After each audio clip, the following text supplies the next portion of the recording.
everyone should try Swedish food at least once in their lifetime. All right, maybe that sounds a bit dramatic, but you get the idea. In this video, let's talk about 7 most delicious Swedish foods that I only discovered after moving to Sweden. These dishes have quickly become my favorites, and I can't wait for you to try them. So whether you're visiting Sweden or just new to the country and not sure where to start, this list will give you a great head start. First up is Wallenbergare, one of Sweden's most beloved dishes, and I completely understand why. First time I tried this iconic food was a while back when I went for lunch with my colleagues at work. In Sweden, we usually have weekdays lunch specials, and this is known as Dagens lunch. Restaurants will have set menus of different dishes at a very reduced prices compared to when it's sold during dinner time. So the price will range between 100 to 150 kronas. So that day when I was having lunch with my colleagues, there were a bunch of options on the menu, but I noticed all my Swedish colleagues were ordering Wallenbergare. So I decided to follow suit. And what a delicious choice that turned out to be. Wallenbergare is some sort of a beef patty, but not like the ones you're used to. The difference is this delicious dish is made from finely minced veal mixed with cream and eggs, resulting in a super tender and very flavorful patty. And traditionally, this dish is usually served with creamy mashed potatoes, sweet peas, lingonberry, and brown butter, or as the Swedes call it, brynt smör. I mean, what's there not to like? So, if you're a fan of meaty dishes, you definitely need to give this a try. And a quick tip, if you want to try most Swedish food on a budget, or any fancy restaurants when you're visiting Sweden, or when you live in Sweden, go for lunch and make sure you select Dagens lunch. This is the sort of way you can try any restaurant without breaking the bank, because dinner time, usually the price goes pretty high. Next up, let's talk about another Swedish dish that absolutely stole my heart when I first tried it, Potatis Gratäng. This is a rich, creamy delight with layers of tender potatoes and a cheesy, crispy top. I had my first taste of this about 8 to 10 years ago in a cozy restaurant in Ängelholm in the southern part of Sweden, and it was so delicious that I had to Google the recipe right away. Since then, I have been serving this dish to my guests and family from Tanzania, and it's always been a hit. It's no wonder the Swedes include this dish in their festive meals like Easter and Christmas. So there are so many versions of Potatis Gratäng. The one I first tried had included different root vegetables, while the classic Swedish version that is served during Christmas or Easter is usually mixed with anchovies, and it's called Jäsons frestelse. Don't mind my pronunciation. I'm not a huge fan of anchovies, so I usually stick with the plain version made with just cream, cheese, and potatoes. Sometimes I would throw in some root vegetables and a little bit of spices here and there for a bit of a twist. Speaking of potatoes, back in Tanzania where I come from, we grow a lot of potatoes. However, they are not a staple side dish. We actually eat a lot of rice and cook potatoes in very basic ways, like mixed in meat sauces or commonly as French fries. The most exciting way we cook them is this version we have of this popular street food where French fries are mixed with eggs and then shallow fried, resulting into a pizza-like dish known as chips in my eye or zege. It's so delicious. But when I moved to Sweden, I discovered a whole new world of potatoes and various cooking methods, from creamy mashed potatoes with butter and milk to oven roasted or simply boiled with salt and dill. The boiled potatoes with dill are the best, especially when the potatoes are fresh. Sweden really opened my eyes to how versatile and tasty this humble vegetable can be. And guess what? I usually show off to my guests visiting from different parts of the world or from Tanzania how I can make potatoes in so many different ways. And I always love the look of their faces when they taste these different variations of potatoes. Moving on, let's talk about salmon. Salmon is one of those fishes that is not native to Tanzanian coast, the Indian Ocean coast. So I never grew up eating salmon or even knowing it exists. However, as I became older and independent, I came across various versions in restaurants and where I could see it was cooked in different ways. For example, the Japanese restaurants will add a bit of soy sauce and their specific sauces. When I first moved here, of course, I was so surprised how plenty it is. And I was introduced to cooking salmon by my beloved husband in a very simple way with just butter, salt, and black pepper. You then put it in the oven for 10-15 minutes. The result is incredibly fresh and full of flavor. This was the first time I learned to eat fish without lemon.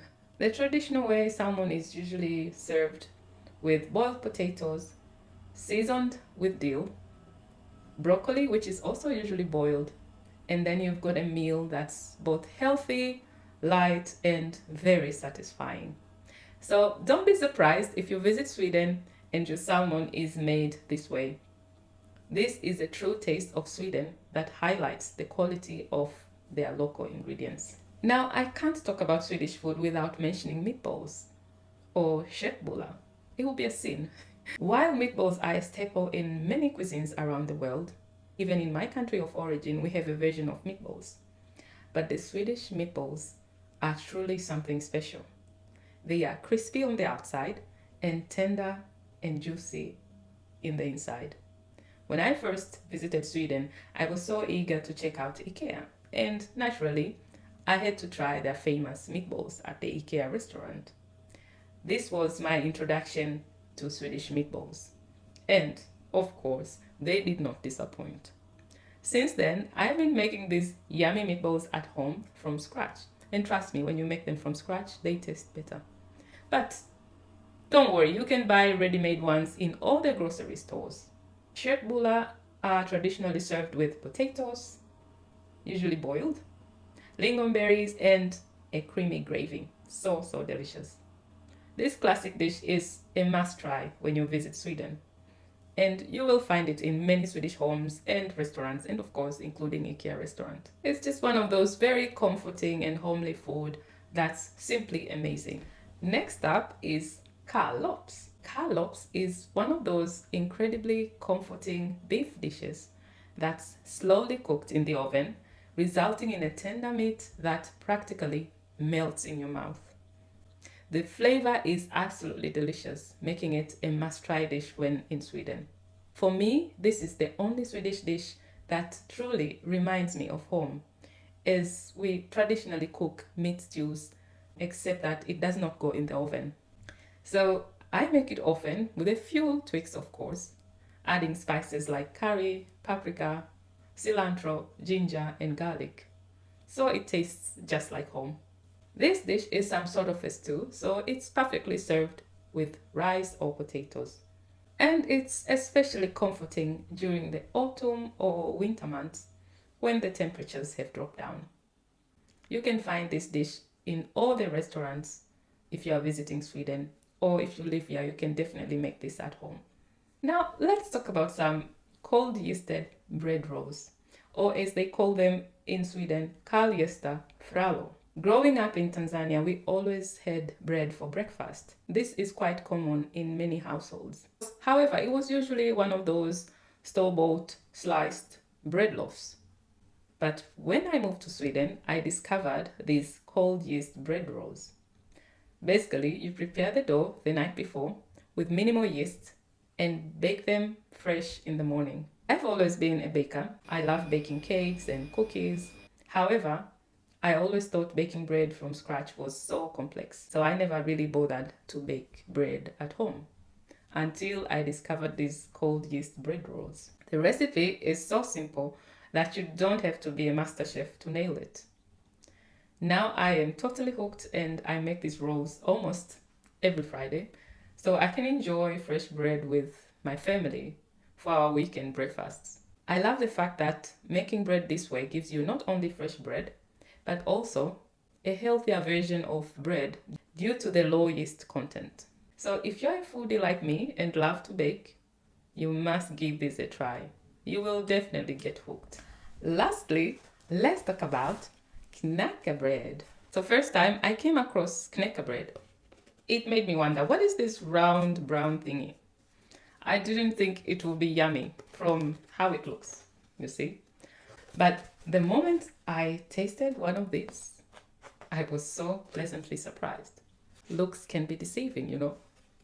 So Knäckebröd is not only delicious, but also incredibly healthy. This is because this traditional Swedish crisp bread is made from simple ingredients like the rye flour and a touch of salt and of course water.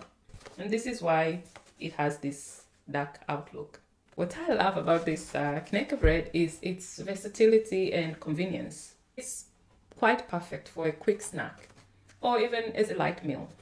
And this is how I would usually eat Knäckebröd. So I will just break it like this in small manageable pieces. And then I'll put some butter. You know, there's always been a debate on which side of Knäckebröd you should butter. And if I can share a secret, something I learned from the Swedes is that you always butter it on this side. The side with big holes and not that side. You know? Because if you do it on that side, this shows you are stingy. The flat side. The other side is, it takes more butter. So that means, yeah, you can have as much as you want.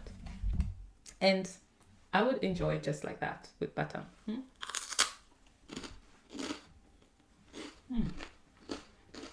It's so, so good.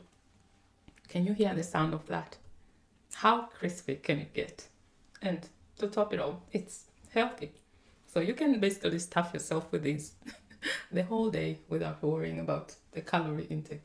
Actually, you wouldn't be able to stuff yourself with this because they are very filling and you stay full for the longest time. There are so many variations of Knäckebröd.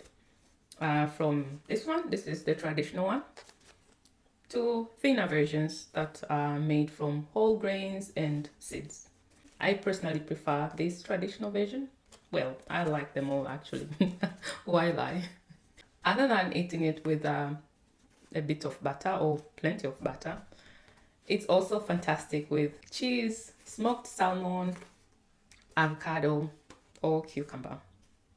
So if you're looking to explore more of Swedish cuisines, don't miss out on this crunchy and satisfying treat. It cannot get any more Swedish than this. Trust me. Alrighty, that's it for today. There's plenty of Swedish food, but these are my favorite that have become a part of my life here in Sweden. If you enjoyed this video, you should definitely check out my other videos displayed in the little boxes right here. Thank you for watching, and remember to subscribe if you haven't already. It will really help my channel to grow. Otherwise, I will see you in my next video. Hej då!